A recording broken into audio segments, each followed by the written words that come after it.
For a closer look at the effects America's election could have on China-U.S. relations, I'm joined now by Einar Tangen, political and economic affairs commentator. Einar, I remember being in China prior to the 2016 election. It seemed there were a lot of people with a great deal of interest in the race. I spoke to them, and it seemed like many of them liked Trump. They found him colorful, not the typical politician. I suspect 4 years later, after this trade war, the views might be somewhat different. What are you hearing from folks there?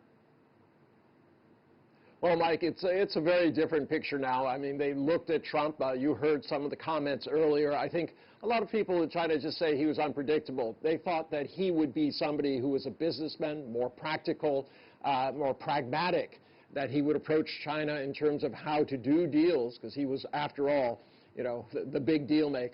So they've been disappointed. It's just been a litany of blame China. There were a few high points where he met with Xi Jinping.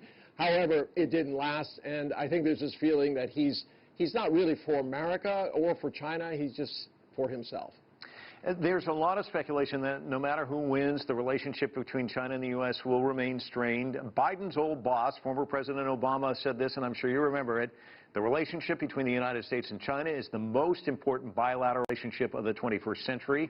I think we all agree to that, but do you think Biden sees it that way, and are we likely to see at least some improvement in the bilateral relationship if Biden were to win? Well, the point of the spear on this is a gentleman named Antony Blinken, and he's been quite clear that there's going to be some sort of reset. And by that, I mean it's not going to be that American exceptionalism, this idea that American models of government and economics shouldn't be imposed on other groups, but they're not going to be going at it in the same kind of caustic way that Trump has sued. I think there will be less security, less you know, these cruises of battleships through territories that are disputed or through the Taiwan Straits, probably a rethink of all of these tariffs, and a general desire to work multilaterally instead of unilaterally. But, you know, Biden, in the end, still believes that the American system should be the predominant one, that the U.S. has to lead the rest of the world. So he's going to continue to put pressure together with any ally on China to try to conform to his idea of what should happen. Probably not going to be successful. China's been has had a lot of success with its current model. Very difficult to see it changing that. And Einar, we heard from some young folks there in Beijing, and one of them really stuck out to me, where he said, I'm not all that interested in the election. I'm more interested in building our own country. And you hear a lot of this from folks in Europe as well, that it used to be they turned to the United States. How does the U.S. deal with this? How would we conform to that? Now it seems like everybody's kind of going their own way. So what is the net effect of 4 years of Donald Trump, do you think, in China and beyond? Well, I mean, it used to be aspirational politics. I mean, I still run into people who quote John F. Kennedy. It's, you know, don't ask what your country can do for you, but what you can do for your country. Well, that has completely changed, and it's all exactly the opposite, 180 degrees.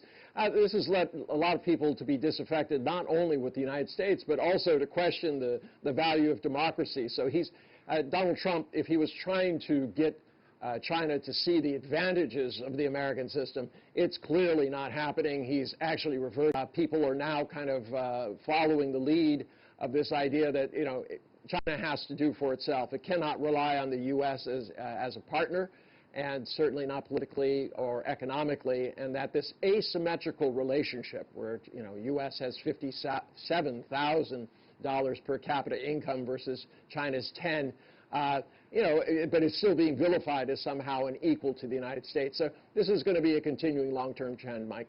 And Einar, one final question. I look at some of the areas where the Obama administration did work with President Xi Jinping. Of course, one that comes to mind, the Paris Climate Accords, the Iran nuclear deal, China and the U.S. involved in that. Do you think if Biden wins, and that's a big if, that he'll look to areas like that for possible agreement? Yes, I mean, quite clearly he's already signaled that he wants to rejoin the JCPOA as long as Iran goes back to the enrichment levels that are specified in the agreement. Paris Climate Accord, I think, is a no-brainer. He'll be back in that. He will be back in the WHO. Also, these peacekeeping missions by the UN, you can see him participating in those. Like I said, it'll be a much more multilateral approach but not necessarily always very friendly to China. I think there's just this kind of a view that there's only one path to prosperity, despite the growing body of evidence that that is not the case.